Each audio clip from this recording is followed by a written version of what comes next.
Welcome to Docs on Call, brought to you by Boyd, Lowe, Golf and Associates, Obstetrics and Gynecology. Good evening to you. I'm Eric Green and welcome to Docs on Call. Tonight's topic is women, minimally invasive surgeries for women. And if you're an expectant mom or thinking about having a baby, we're also going to discuss midwifery. It is quite a bit different nowadays. This is your program. We are here to answer your questions, so we hope you'll give us a call. The phone number is 309-698-3742. Again, the number is 698-3742. And right now, let us meet our guests. First closest to me, I should say both are with Boyd, Lowe, and Goff and Associates, and you'll understand why. Closest to me is Dr. W. Mark Boyd Jr. He has been practicing in the Peoria area for a couple of decades. He's also an educator and attending physician with the U of I School of Medicine in Peoria. He also hired Peoria's first midwife, and we're going to meet her shortly. Now, on the right side of the screen is Dr. Jason W. Lowe. He has offices in Peoria and Canton, also vice chair of the Unity Point Health Methodist OBGYN department, and became partners together about a week ago. Yes. So congratulations on that. You've known each other a long time. Yes. And strength in numbers, especially with new technology like Da Vinci. We're going to hear that word tonight a lot, Da Vinci. This is where we're talking about minimally invasive surgery for women with the exception of a C-section. Yes. Tell me about the technology. It's actually been around for a long time. It has. I was talking to you earlier about where this was developed. It was developed by the armed forces, specifically the Army, for a surgeon in, for example, Germany, to be able to perform surgery on a soldier that may be injured in a remote countries, for example, Iraq. And if you had a technician that could place instruments inside the belly, then the surgeon several countries away could perform the surgery and potentially keep the soldier alive. Mm-hmm. It is a robotic system. It's very much like laparoscopy, because they tell you if you have a gallbladder and it needs to come out, they can do it right through the belly button. Yes. And what is the benefits of having robotics doing the surgery, even though you're at the controls, rather than you being right with the patient? Well, again, we are not several countries away when we take care of our patients here. We're in the same room. So we're at a console, very similar to this TV set here, and we're looking through this console, and with that patient, or through that console, we can see 10 times magnification, three-dimensionally, high definition. So it's like going to the movies and seeing a great picture, and we can look down to a very small 1 millimeter diameter surface area inside the person's belly. So we can do this very, very safely. But it's important to understand that it's not the robot that's doing the surgery. The surgeon is performing the surgery with the assistance of the robot. So it's advanced laparoscopic surgery. And it's a whole new skill set for doctors like yourselves, is it not, Jason? Yes, it is. I have about 13 years of clinical experience in private practice, and it is something that I'm going to learn in the next few years under Dr. Boyd, the robotic technique. It's one that does take a few years, don't you think, Mark? I do. I think the learning curve can be steep. It's interesting, we were talking about Jason's musical ability. He's a great guitarist, and because of that, obviously he knows how to use his hands. Mm-hmm. And I think that hand-eye coordination is what it's all about. And so he will be a person that I think will be able to perform this procedure in a well-done manner. I've got to think the true benefit here, though, is for the patient, especially with recovery time. Yes. Because you're not cutting them the way their surgeons usually do that. Right. Right now, most robotic techniques are done either through 2, 3, or 4 incisions. And there's a whole new push now to do single-site robotic surgery. So we make one single site and are able to perform the procedure during that, using that one site. Now, obviously, the patient benefits from this for a whole bunch of reasons. But most importantly, this is a bump in the road for the patient. If they come in for a hysterectomy, they do not want to be laid up for weeks and weeks and weeks. The old days, you were off 6 to 8 weeks. It may have even taken you 3 months to recover. And in that scenario, obviously, that's very hard on the family. In a small business like mine or WEK here, to lose an employee for 6 to 8 to 12 weeks is very difficult. So in this technique, the patient's able to return to work as soon as 1 week. We actually release them on day 5 to drive. Day 6, they're able to go back to work. The average patient takes about 2 weeks off, but if they need to get back for whatever reason, we release them on day 6. Is it a more accurate way of doing surgery? And not that you were inaccurate before, but because you say you can really see into a millimeter through the screen, is that something that you just wouldn't be able to necessarily tell from the naked eye? Well, let me give you 2 examples. If you had a patient that had a very small cancer, and you're visualizing it with the naked eye, and your depth here may be 30 inches from the naked eye to a patient's abdomen in the open technique. Using the robotic technique, we can get down and look to a millimeter in size. So a patient that has metastatic disease, we're actually trying to remove small cancers. The robotic technique would allow you to do that in an improved manner. Obviously, if you had a vessel that was small, that you may not identify in an open technique that's bleeding, you would be able to take care of that using the robotic technique. Really, I don't want to say in a safer manner, but definitely visually probably improved. Mm-hmm. What is the more common minimally invasive surgery that is being done on women? Is it the hysterectomy? Well, obviously, that's the major surgery in gynecology. There's hundreds of thousands of cases of hysterectomy around the United States every year. It's one of the most common surgeries done in all the world, specifically in women. So obviously women have a very vested interest, if they're going to have this procedure, to be able to get back to work in a timely fashion. And so that's where a lot of the headlines have been made. Women's advocates obviously wanting to get back to work in a timely fashion. Does this also help the woman, because it's minimally invasive, with other parts of hysterectomy that can be associated, whether it's ovaries removed at the same time, or is that still just they're exclusive of each other?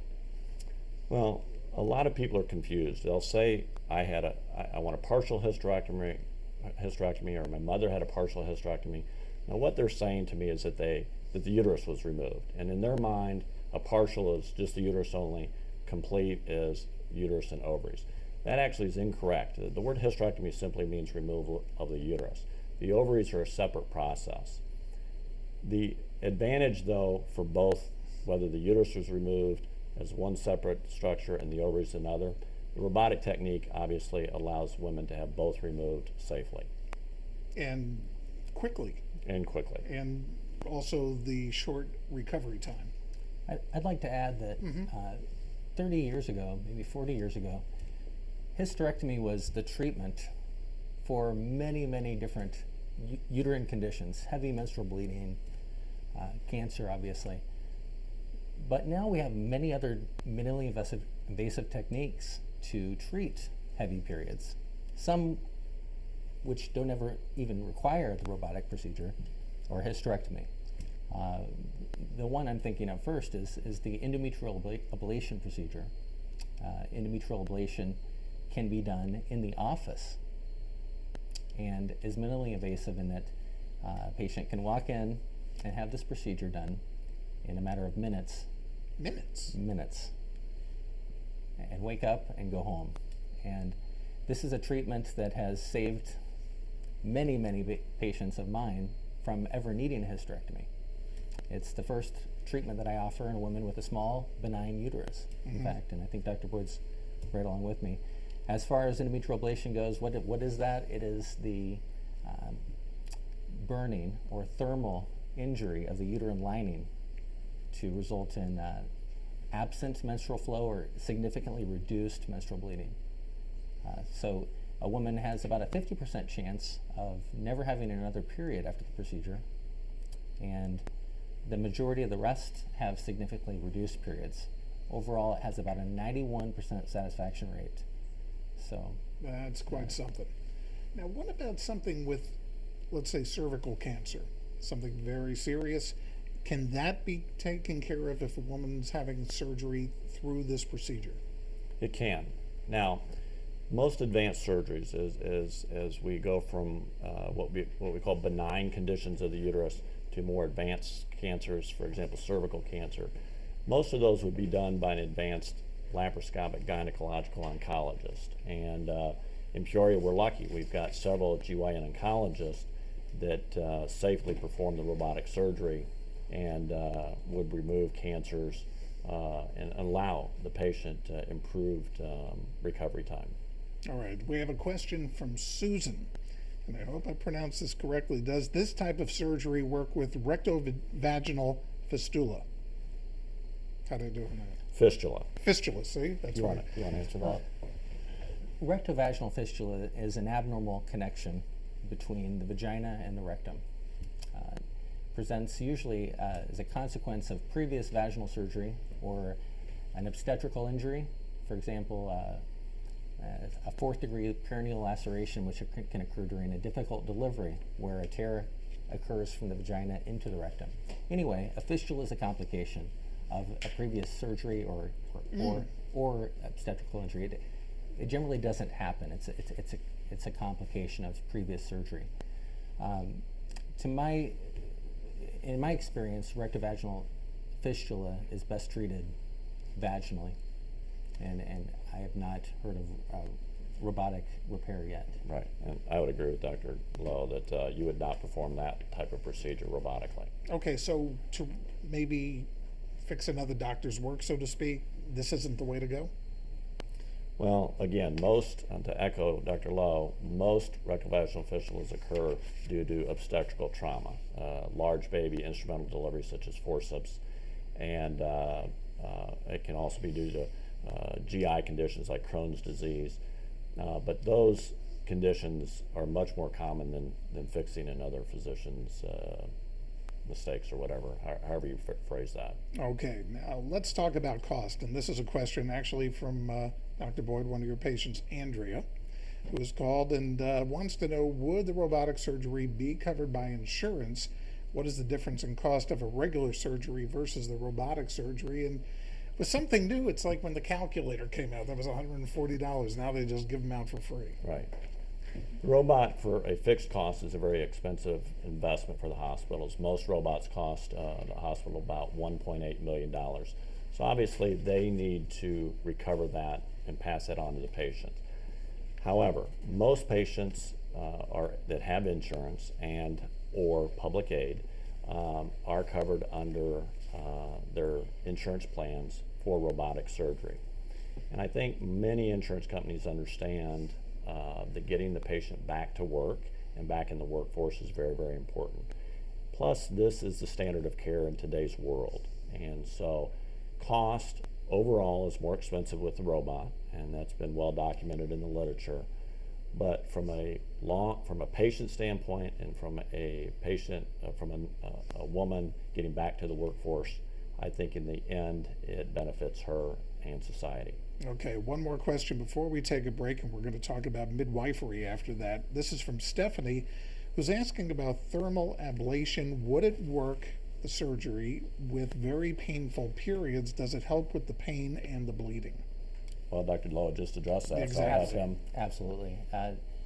Most pain is often associated with heavy periods and the heavy bleeding that goes along with it. So if you treat the heavy bleeding, 9 times out of 10, you're also going to treat the pain. All right. We thank you very much, Dr. Lowe, for being with us. Dr. Boyd's going to stick around, and we're going to meet in a moment after we take this break the first midwife who's got a doctorate in the Peoria area, works for Dr. Boyd, and we're going to continue in just a moment. Don't forget the phone number, 698-3742. All right, we are back again. The number is 698-3742, and we're now going to turn the page to having a baby through a midwife or midwifery, one of those English things. The role of midwife has changed. In fact, Dr. Boyd hired the first midwife in the Peoria area. That's her on the right. She is Dr. Dana Humes-Goff. She's the first certified midwife in Peoria, and recently went forward in her education, completed her DNP, which is Doctorate in Nursing. Dr. Goff is certified in advanced fetal monitoring, neonatal resuscitation, as well as advanced life support in obstetrics and more. This is a good woman to have on your side, is she not? Yes. Let us talk very quickly about midwife. something we've heard about forever, but then it seemed like for a long time we didn't hear anything about a midwife unless I was just out of the loop. And now it seems to be making quite a comeback, and it's an appreciated art craft. Well, it's been around for quite a while. We've had midwives delivering babies since the start of time, and the College of Nurse, or the University of Illinois College of in Chicago, has a program for nurse midwives, and so there was a large population of nurse midwives in that area, but little by little they've trickled down into central and southern Illinois. Okay. And so starting in 1998, I was the first nurse midwife to get privileges in Peoria hospitals, and we've grown from there. Why is it important for a midwife to be around the hospital in the delivery room versus helping with home deliveries like you kind of picture a midwife doing back in the day? Well, I've been doing this quite a while. In fact, I think longer than my colleagues have. I started in nursing in 1981.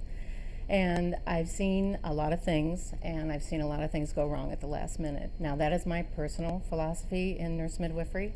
A lot of my colleagues that are out in practice do deliver at home, and I think they have protocols that they are able to do that very safely. But in my situation, I just feel that I want to offer the best that I can offer for that patient and her baby, and that things can go wrong so quickly.